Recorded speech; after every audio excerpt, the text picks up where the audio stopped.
Bienvenue à vous les coureurs. Aujourd'hui on se retrouve pour un entraînement spécifique et fondamental pour une course officielle.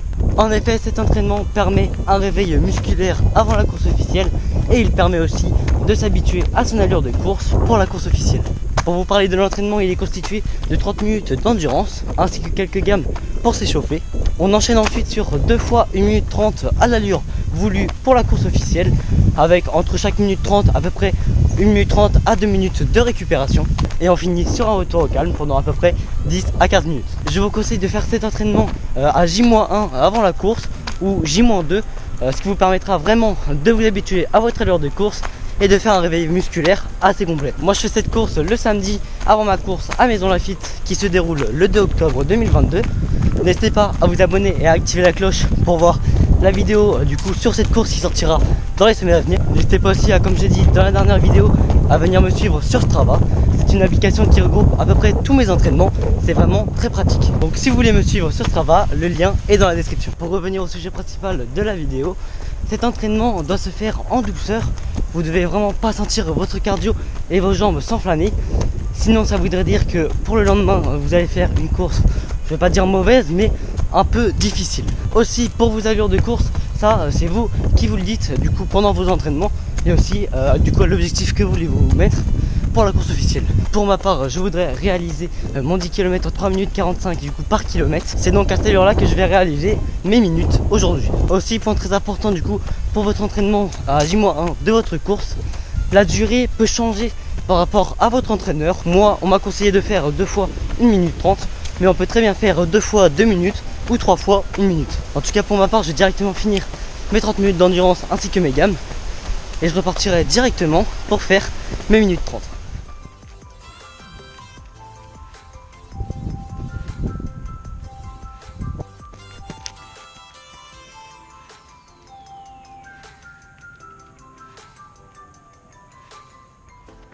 Moi, pour mon échauffement et plus particulièrement pour mes gammes, je les divise en 2 parties. Je vais dans un premier temps faire des talons-fesses, des pas chassés ou des montées de genoux. Puis après je reviendrai au point de départ en accélération. Donc ce qui me permettra de bien échauffer mon cardio et mes articulations. Si une vidéo par rapport aux échauffements vous intéresserait, n'hésitez pas à me le dire dans les commentaires, ça me fera un plaisir de partager mon expérience.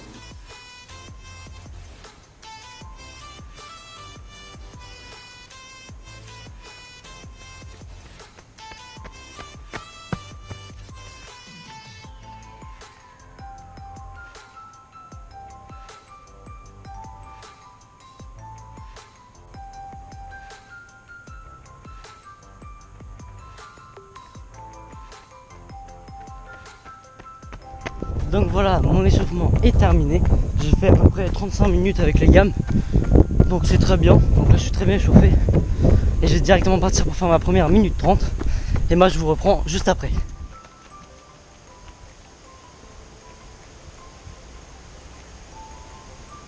Ok, donc j'ai passé ma première minute. Environ à peu près 3 minutes et dans les 3 minutes 35, donc un peu trop rapide. Ça c'est une erreur à ne pas faire. Essayer de partir trop vite, ça sert à rien. Là on va s'entraîner sur notre allure de course. Donc pour la deuxième intervalle, je vais essayer d'aller un peu plus lentement, de me réguler vraiment sur mon allure que je vais faire demain. Parce que si on va trop vite, et ben c'est pas ça qu'on cherche. Du coup voilà. Mais ça je me sens très bien. Je sens vraiment pas que ça tire. Donc c'est bien, tout est bon. Donc là je prends peut-être 1 minute de repos et je pars pour faire ma deuxième et dernière intervalle. Allez c'est parti. Voilà, donc on part directement pour faire ma deuxième intervalle. Je vous le répète, je dois la réaliser en 3 minutes 45 au kilomètre. Donc je pars assez vite au début, mais j'arrive à me réguler. Comme on peut le voir actuellement, je suis en 3 minutes 41 secondes à ce moment-là.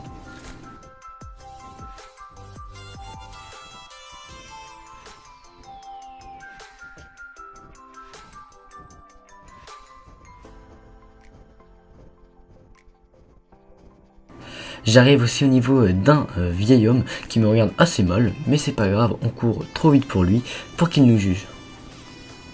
Je continue donc ma dernière série jusqu'à la fin, je me donne vraiment à fond et je termine en 3 minutes et 44 secondes. Ok donc voilà, j'ai fait ma deuxième minute 30. Là j'étais vraiment plus dans les allures, je me sentais encore vraiment bien.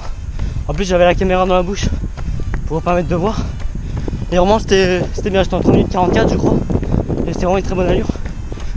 Donc c'est bien, l'entraînement est bien réussi. Donc je le répète, le but de cet entraînement, c'est vraiment pas de se mettre dans le rouge. Je vais faire un petit réveil musculaire, réveiller un peu le cardio parce que à J-1 avant la course, je ne pourrais pas avoir les jambes remplies d'acide lactique du coup le jour J, parce que ça serait vraiment dommage de démarrer la course et d'avoir les jambes lourdes. Aussi, petit point que j'ai oublié de préciser du coup pour les entraînements de ce type, essayez de courir dans les mêmes éléments à peu près de votre course officielle. Donc si vous allez faire un trail, essayez de mettre du dénivelé dans votre entraînement. Moi, c'est un 10 km sur route, donc c'est pour ça que j'ai fait aujourd'hui cet entraînement sur route, mais j'aurais très bien pu le faire du coup dans les chemins ou avec du dénivelé. En tout cas, j'espère que cet entraînement vous aura plu. N'hésitez pas à me dire dans les commentaires ce que vous en pensez. N'hésitez pas aussi à vous abonner, à liker et à partager cette vidéo. Pensez aussi à venir me suivre sur Strava. Et moi je vous dis à très bientôt les coureurs.